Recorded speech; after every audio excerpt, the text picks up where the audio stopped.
14 जनवरी 2026 दिन बुधवार, हिंदी तिथि माघ कृष्ण पक्ष एकादशी। और आइए बात करते हैं आज के मुख्य समाचार में देश भर की तमाम बड़ी खबरों पर नजर डालते हैं। देखिए दोस्तों, एक तो इस बार मकर संक्रांति को लेकर कंफ्यूजन बना हुआ है कि 14 या 15 जनवरी को आखिर कब रहेगी मकर संक्रांति। तो दोस्तों, आज 14 जनवरी को नहीं रहेगी मकर संक्रांति। ज्यादातर पंचांग के मुताबिक मकर संक्रांति का पर्व इस बार 15 जनवरी को मनाया जाएगा। आज 14 तारीख को एकादशी तिथि है और कल 15 तारीख को तिल द्वादशी और वृद्धि योग के संयोग में मनाया जाएगा मकर संक्रांति का पर्व है। दोस्तों, मकर संक्रांति का पर्व भगवान सूर्य जब धनु राशि से मकर राशि में प्रवेश करते हैं और इस खगोलीय घटना को उत्तरायण कहते हैं, उसी दिन मकर संक्रांति मनाई जाती है, राइट। और ऐसे में इस बार खगोलीय गणनाओं के मुताबिक 14 जनवरी की रात में 9:39 पर सूर्य देव राशि परिवर्तन करेंगे। तो कहने का मतलब रात में तो स्नान, दान, धर्म इत्यादि का कार्य नहीं हो सकता। यही वजह है कि 15 तारीख को मकर संक्रांति रहेगी। हालांकि पुण्यकाल का समय दोनों दिन रहेगा, तो चाहे आप 14 जनवरी को भी मकर संक्रांति मना सकते हैं, दान धर्म पुण्य कर सकते हैं, कोई दिक्कत नहीं है। और 15 तारीख को भी कर सकते हैं। विशेष तौर से मकर संक्रांति के दिन दान धर्म करना चाहिए। गरीबों को कंबल, मिठाई वगैरह दान दें, सूर्य देव की पूजा करनी चाहिए। और भी मकर संक्रांति के बारे में अगर आप विस्तार में जानकारी देखना चाहते हैं, जैसे उत्तर प्रदेश में योगी सरकार ने मकर संक्रांति के अवकाश में भी बदलाव कर दिया है। पहले 14 जनवरी को छुट्टी घोषित की थी, लेकिन अब इसे 15 जनवरी के लिए छुट्टी अनाउंस कर दी गई है और ये आदेश पूरे यूपी में लागू होगा। ये देख सकते हैं यूपी गवर्नमेंट द्वारा जारी ऑर्डर भी। और वहीं खबर है, गुजरात अहमदाबाद में पतंगबाजी के लिए भी छतों का किराया 1.5 लाख रुपए तक तय किया गया है, क्योंकि मकर संक्रांति के पर्व पर खेल वगैरह का विशेष महत्व होता है और खास करके पतंग उड़ाने का, राइट। तो पतंगबाजी को लेकर भी देख सकते हैं आप, छतों का किराया काफी ज्यादा बढ़ चुका है। और जो लोग बच्चे खास करके पतंग उड़ाते हैं, तो चाइनीज मांझे का बिल्कुल भी इस्तेमाल ना करें, क्योंकि एक बड़ी खबर ये आ रही कि चाइनीज मांझे से अगर किसी की मौत हो गई तो अब गैर इरादतन हत्या का केस लगेगा। और इतना ही नहीं, इस गतिविधि में अगर बच्चे पाए जाते हैं तो भी उनके माता पिता जिम्मेदार होंगे। मध्य प्रदेश हाईकोर्ट की तरफ से बड़ा फैसला सुनाया गया और कहा कि चाइनीज मांझे पर बैन होने के बावजूद भी आए दिन आपको पता होगा चाइनीज मांझे से लोगों की गर्दनें कट जाती हैं, उनकी जान चली जाती है। इस तरह की घटनाएं होना बेहद दुर्भाग्यपूर्ण है। तो इन्हीं पर रोक लगाने के लिए एमपी हाईकोर्ट ने एक कड़ी कार्रवाई की है और चाइनीज मांझे से हो रही मौतों पर हाईकोर्ट ने सख्त रुख अपनाते हुए ये आदेश सुनाया कि अब इस तरह की घटनाओं को गैर इरादतन हत्या के रूप में केस दर्ज किया जाएगा। इसलिए सावधान रहें आप भी और अपने बच्चों को भी समझाएं कि पतंग उड़ाते समय हमेशा जो सामान्य कच्चे धागे का मांझा आता है उसी का इस्तेमाल करें। चलिए दोस्तों, अगला अपडेट देखिए। देश की राष्ट्रपति द्रौपदी मुर्मू आज 14 जनवरी से लेकर 16 जनवरी तक पंजाब जालंधर का दौरा करेगी और इस दरमियान राष्ट्रपति की सुरक्षा के लिए पूरे शहर में कई तरह की सख्त पाबंदियां भी लागू रहेगी। और अगली बड़ी खबर आ रही है, अमेरिकी राष्ट्रपति डोनाल्ड ट्रंप बोले कि टैरिफ के खिलाफ अगर फैसला आया तो तबाही मचेगी, फिर कोई भी देश हालात संभाल नहीं पाएगा। क्योंकि दोस्तों, अमेरिका के द्वारा लगाए जाने वाले टैरिफ पर आज अमेरिकी सुप्रीम कोर्ट की तरफ से एक बड़ा फैसला सुनाया जाएगा। और इससे पहले ट्रंप का एक बयान सामने आ रहा, उन्होंने कहा कि टैरिफ पर फैसला आने के बाद हालात पूरी तरह से बिगड़ सकते हैं। वहीं डोनाल्ड ट्रंप ने अभी ग्रीनलैंड पर भी कब्जे का एक बिल पेश किया, जिसमें अमेरिका का 51वां राज्य बनाने का अधिकार मिलेगा यूएस को। 300 सालों से वैसे ये डेनमार्क का हिस्सा है, लेकिन अमेरिका अब इसको अपना स्टेट घोषित कर रहा है। देखिए जरा, जबरदस्ती किसी जगह को हथियाने के लिए डोनाल्ड ट्रंप की ये हरकत देखने को मिल रही है। और टैरिफ पर भी अमेरिका के राष्ट्रपति ट्रंप ने एक बड़ा फैसला सुनाया, कहा कि जो लोग जो देश ईरान के साथ कारोबार करते हैं, उन देशों पर 25% एक्स्ट्रा टैरिफ लगाया जाएगा। तो इससे भारत पर भी असर पड़ेगा, क्योंकि अभी आपको पता होगा दोस्तों, ईरान देश में काफी विरोध प्रदर्शन देखने को मिल रहे हैं। इस बीच डोनाल्ड ट्रंप ने कहा कि ईरान से व्यापार करने वाली कंट्रीज पर भी 25% अमेरिकी टैरिफ लगेगा। फिलहाल ट्रंप ने इस टैरिफ लगाने की चेतावनी दी है। अगर ये टैरिफ लागू होता है तो भारत में तेल की कीमतों, ईरानी व्यापार से जुड़े प्रोडक्ट्स पर असर देखने को मिलेगा। और वैसे पहले भी जो अमेरिका ने भारत पर काफी ज्यादा एक्स्ट्रा टैरिफ लगा रखा है, उस वजह से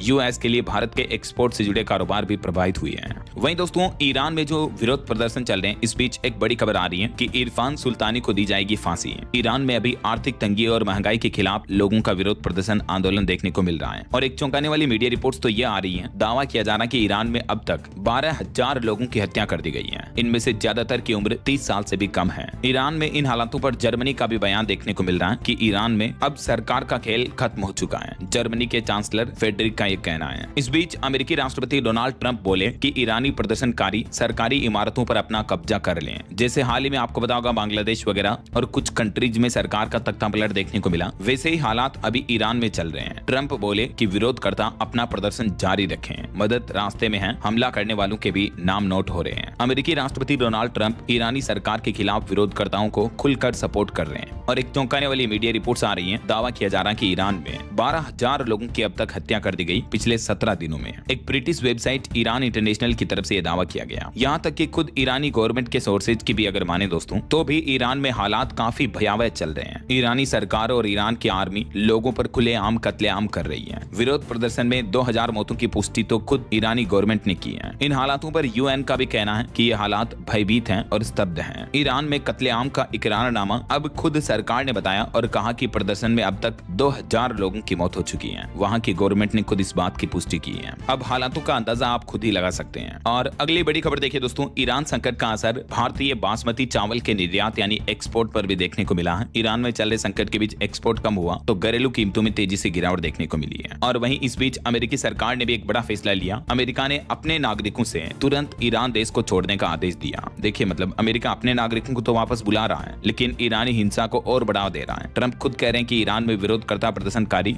अपना प्रदर्शन जारी रखें। जरा देखिए आप। अच्छा, वैसे ईरान की बात हो ही रही है तो आपको एक चौंकाने वाली इंटरेस्टिंग जानकारी भी बताता हूं कि ईरान में पेट्रोल डीजल कितना सस्ता है। 30 पैसे प्रति लीटर डीजल मिलता है, जबकि 2 रुपए प्रति लीटर पेट्रोल मिलता है। यानी ईरान में पेट्रोल डीजल की कीमतें भारत में पानी की बोतल से भी काफी सस्ती हैं। 25 पैसे प्रति लीटर और 1.5 रुपए तक पेट्रोल डीजल के रेट चलते हैं। इसके पीछे वजह ईरान सरकार पेट्रोल डीजल पर भारी भरकम सब्सिडी भी देती है, क्योंकि वहीं पर पेट्रोल डीजल निकलता है। तो जैसे हमारे देश में पानी निकलता है ना ट्यूबवेल खोदने पर, बोरवेल से, वैसे तो वहां पे पेट्रोल डीजल निकलता है। यही वजह कि ईरान में इतना सस्ता मिलता है फ्यूल, ईंधन। चलिए आगे बढ़ते हैं अब अपन खबरों में। देखिए अगली बड़ी खबर आ रही है, माँ बाप का अगर ध्यान नहीं रखा तो कटेगी 10% तक सैलरी। सरकार ला रही है यह नया कानून। जी हाँ, तेलंगाना सरकार की तरफ से यह बड़ी घोषणा की गई है। जो बच्चे बच्ची माँ बाप का ध्यान नहीं रखते, उनकी सेवा नहीं करते हैं, उन बेटे बेटों की सैलरी में सीधा 10% रकम काट ली जाएगी और ऐसे पीड़ित बुजुर्ग माता पिता के बैंक अकाउंट में वो रकम जमा कर दी जाएगी। इसके अलावा तेलंगाना सरकार ने वरिष्ठ नागरिकों के लिए प्रणाम नाम से एक नया डे केयर सेंटर योजना भी शुरू की है और इस योजना के लिए बाकायदा 50 करोड़ रुपए भी आवंटित किए हैं। तो इसके तहत दिव्यांग लोगों को बैटरी से चलने वाली गाड़ी वगैरह, लैपटॉप, व्हील चेयर, इस तरह के आधुनिक उपकरण भी दिए जाएंगे। और तेलंगाना गवर्नमेंट का कहना है कि आने वाले बजट 2026-27 में इस प्रस्ताव को लेकर एक नई स्वास्थ्य नीति भी पेश की जाएगी। ऐसा तो ये वाकई में बहुत ही अच्छी पहल है तेलंगाना गवर्नमेंट की। मैं तो कहता हूँ दोस्तों, इस तरह का कानून केंद्र सरकार को भी लाना चाहिए, क्योंकि वैसे भी आजकल आप देखते होंगे जमाना ऐसा आ गया कि कई बेटा बेटी अपने माँ बाप की सेवा ही नहीं करते हैं। सेवा करना तो दूर की बात, उन्हें टाइम पर रोटी, खाने पीने की चीजें भी नहीं देते हैं। राइट, तो ऐसे बच्चों की तो तनख्वाह काटकर सीधे माता पिता के खाते में जमा करनी चाहिए, जैसा कि तेलंगाना गवर्नमेंट ने किया। आपकी क्या राय और विचार है इस पर कमेंट करके बताइएगा जरूर। और फिलहाल देखिए अगली बड़ी खबर, क्विक कॉमर्स कंपनियों पर सरकार की सख्ती का असर दिखा। अब 10 मिनट डिलीवरी की डेडलाइन खत्म हुई है। जी हाँ, गिग वर्कर्स के प्रेशर को कम करने के लिए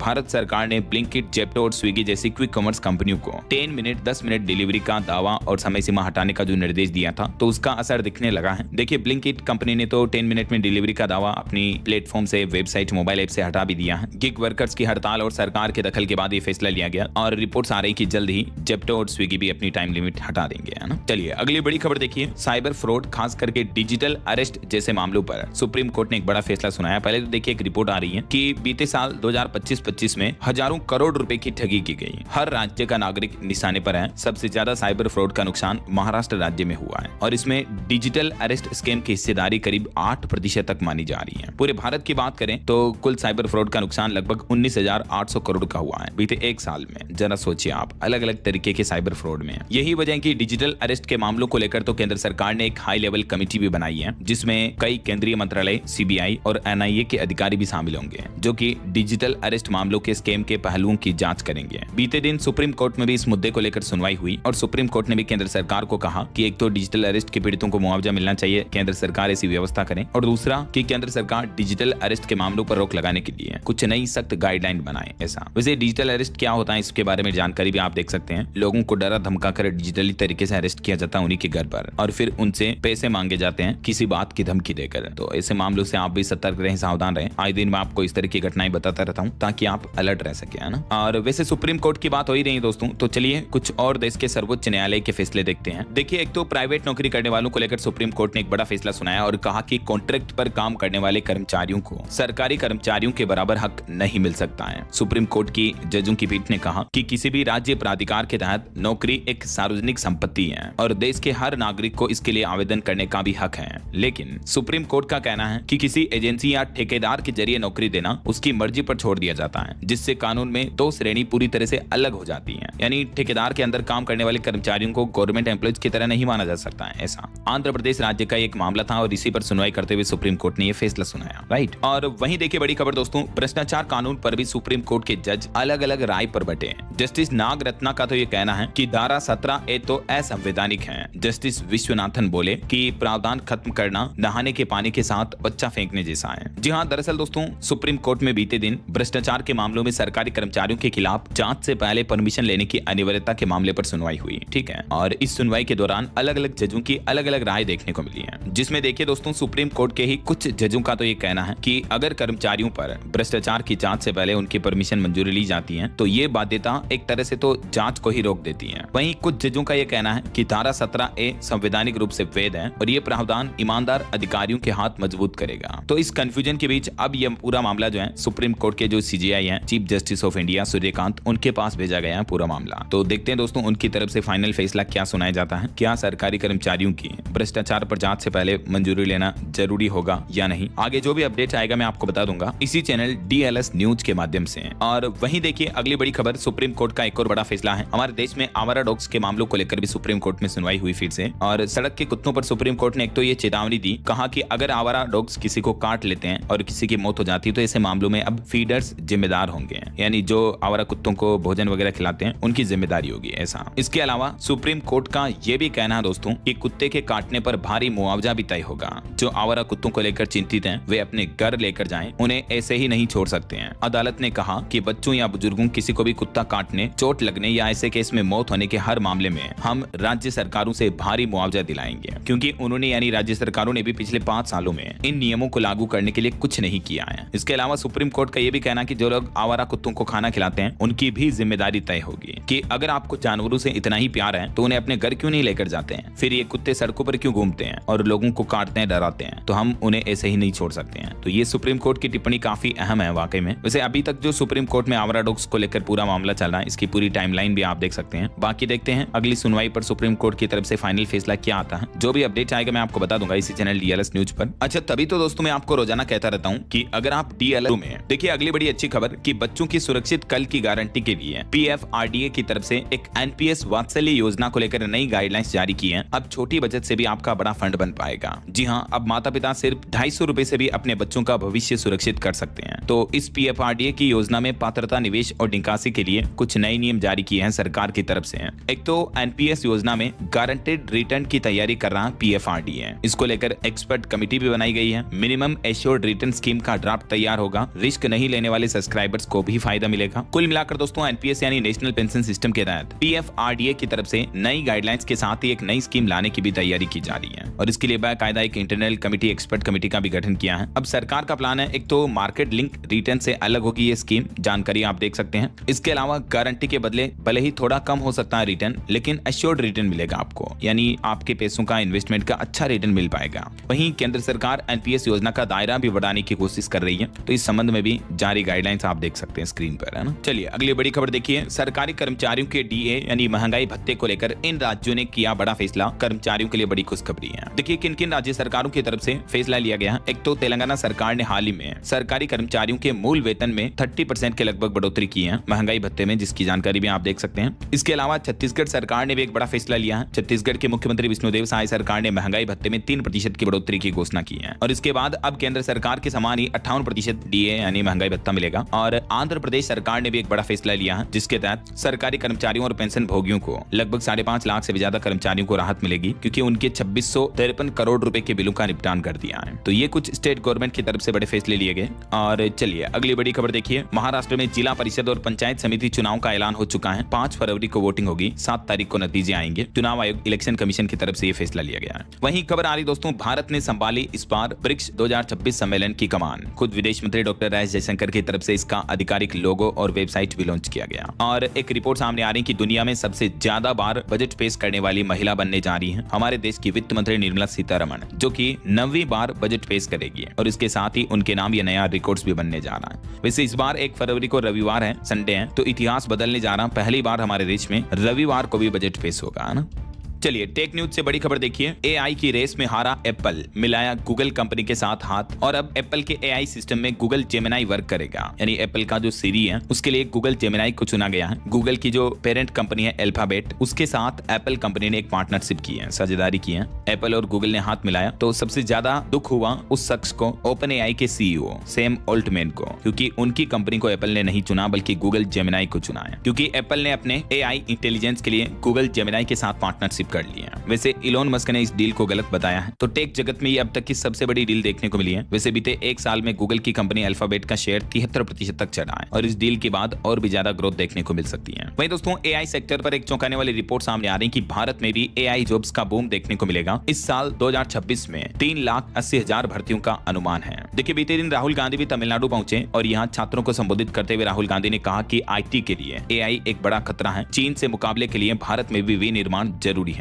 वैसे राहुल गांधी ने एक बहुत ही अच्छी बात कही। वो बोले कि शिक्षा बहुत महंगी नहीं होनी चाहिए और इसका निजीकरण नहीं होना चाहिए। और वहीं देखिए दोस्तों अब तो सरकारें भी एआई को बढ़ावा देने लगी हैं। उत्तर प्रदेश में आंगनबाड़ी सहायिका की भर्ती निकली है। पहली बार एआई तकनीक से ये भर्ती होने जा रही। अलीगढ़ में 907 पदों पर 4,000 आवेदन आए और इस भर्ती को आर्टिफिशियल इंटेलिजेंस के माध्यम से कंडक्ट कराया जाएगा। वैसे पूरे उत्तर प्रदेश में भी योगी सरकार बच्चों विद्यार्थियों को एआई से शिक्षित करने के लिए प्लान बनाए हैं। एआई इकोसिस्टम को मजबूत बनाने पर यूपी सरकार फोकस कर रही है। 65 हाईटेक लैब्स भी स्थापित की जाएगी पूरे उत्तर प्रदेश में, जिससे कि बच्चों को आर्टिफिशियल इंटेलिजेंस सीखने का सिस्टम मिलेगा, मौका मिलेगा, राइट। और इसके लिए यूपी सरकार ने इन कंपनीज के साथ एक समझौता पार्टनरशिप भी की है। तभी तो मैं आपको कई बार बता चुका दोस्तों, डीएलएस न्यूज चैनल पर भी मैंने इस बार नए साल 2026 में आपके लिए एक स्पेशल एआई लर्निंग प्रोग्राम बनाया है। अगर आप भी एआई के अलग अलग टूल सीख 30,000 रुपए से भी ज्यादा बढ़ी और अभी चांदी का रेट 2,63,000 रुपए प्रति किलोग्राम चल रहा है, जबकि सोने का भाव भी 1,40,000 रुपए प्रति 10 ग्राम बिक रहा है। ये आज लगातार दूसरा दिन रहा जब दोनों ही धातु सोना चांदी ऑल टाइम हाई पर पहुंची है। और भी अलग अलग कैरेट के हिसाब से गोल्ड का प्राइस आप देख सकते हैं स्क्रीन पर दोस्तों। इस नए साल 2026-26 की अगर बात करें तो औसतन ऑन एवरेज हर रोज 2,500 रुपए तक महंगी हुई है चांदी। इतने भाव बढ़े हैं, देखिए जरा। चलिए अगला अपडेट देखिए, एक रिपोर्ट सामने आ रही दोस्तों कि रूसी तेल खरीदने में हमारा देश भारत तीसरे नंबर पर खिसका। बीते महीने दिसंबर में रिलायंस कंपनी और जो हमारी दूसरी सरकारी ऑयल कंपनियां हैं, इंडियन ऑयल वगैरह, उन्होंने 29% कम तेल खरीदा रशिया से, जबकि तुर्की अभी रशिया का दूसरा सबसे बड़ा ग्राहक बना हुआ है। कुछ तो अमेरिका की पाबंदियों की वजह से भी भारत ने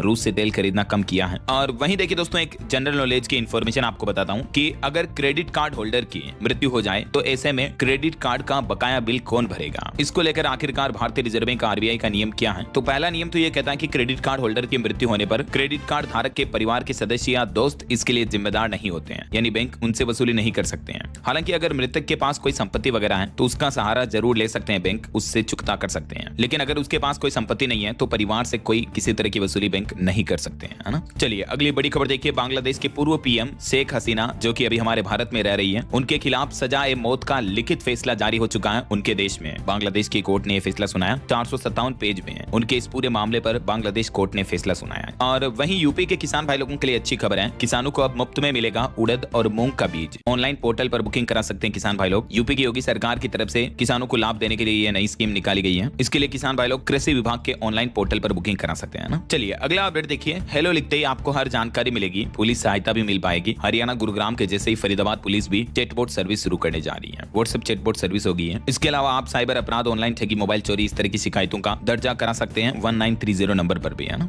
चलिए अगली खबर देखिए, बड़ी चौंकाने वाली रिपोर्ट सामने आ रही है कि 1 करोड़ से भी ज्यादा लोगों ने छोड़ा इस्लाम। केरल राज्य से शुरू हुई एक्स मुस्लिम की मुहिम को अब हवा मिल रही है। अभी आपको पता होगा ईरान देश में जो आंदोलन चल रहा उसकी गूंज भारत तक भी देखने को मिल रही है। मीडिया रिपोर्ट्स के मुताबिक लोग कट्टरता का हवाला देकर इस्लाम छोड़ रहे हैं और सनातन धर्म अपना रहे हैं। इससे जुड़े कुछ डेटा भी आप देख सकते हैं। हाल ही में दिल्ली के रामलीला मैदान में भी एक कार्यक्रम जो आयोजित हुआ, उसके बाद ये मीडिया रिपोर्ट सामने आ रही कि 1 करोड़ से भी ज्यादा एक्स मुस्लिम होने का दावा किया गया। वैसे 25 साल पहले केरल राज्य से यह मुहिम शुरू हुई थी। इस बारे में जानकारी आप देख सकते हैं स्क्रीन पर। चलिए अगली बड़ी खबर देखिए, हमारे देश के आर्मी चीफ बोले कि 88 घंटे और 100 पाकिस्तानी सैनिक ढेर हुए हैं। मात्र 22 मिनट का रहा ये रीसेट ऑपरेशन सिंदूर। भारत के आर्मी चीफ ने खोली पाकिस्तान की बर्बादी की फाइल। हमारे देश के army chief general Upendra Dwivedi बोले कि ऑपरेशन सिंदूर अभी भी जारी है और आर्मी चीफ का कहना है कि अभी पाकिस्तान बॉर्डर पर 8 आतंकी कैंप एक्टिव हैं। ऑपरेशन सिंदूर जारी है तो पाकिस्तान की तरफ से किसी भी दुस्साहस का मुंहतोड़ जवाब दिया जाएगा। और खबर देखिए, जम्मू कश्मीर में एलजी ने यानी उपराज्यपाल ने 5 सरकारी कर्मचारियों को बर्खास्त किया। इन पर आतंकी संगठनों के लिए काम करने का भी आरोप है। बीते 5 साल में 85 कर्मचारी हटाए गए। वहीं टेक न्यूज से बड़ी खबर आ रही दोस्तों, दुनिया भर में सोशल मीडिया प्लेटफॉर्म एक्स यानी ट्विटर डाउन हुआ। अमेरिका में 27,000 से भी ज्यादा शिकायतें दर्ज हुई। भारत और ब्रिटेन में भी यूजर्स को एक्सेस में दिक्कत देखने को मिली है। हालांकि अभी वापस ठीक ठाक चल रहे हैं। और बड़ी खबर देखिए, दिल्ली मेरठ एक्सप्रेसवे पर किसानों ने अर्धनग्न प्रदर्शन किया। 18 गांव के लोगों ने दी चुनाव के बहिष्कार की चेतावनी भी है। दिल्ली मेरठ एक्सप्रेसवे पर किसानों का धरना ये 24वें दिन भी जारी रहा। भारतीय किसान यूनियन के बैनर तले ये किसानों का विरोध प्रदर्शन और नारेबाजी देखने को मिली है। और रेलवे से अपडेट आ रहा कि हाई स्पीड ट्रेन पर रेलवे ने बड़ा फैसला लिया। अब छोटे स्टेशनों पर रन थ्रू ट्रेनों के लिए भी अनिवार्य होगी सुरक्षा घोषणा। यानी अब तेज रफ्तार से बिना रुके गुजरने वाली ट्रेनों के लिए भी स्टेशनों पर, खास करके जो छोटे रेलवे स्टेशन है,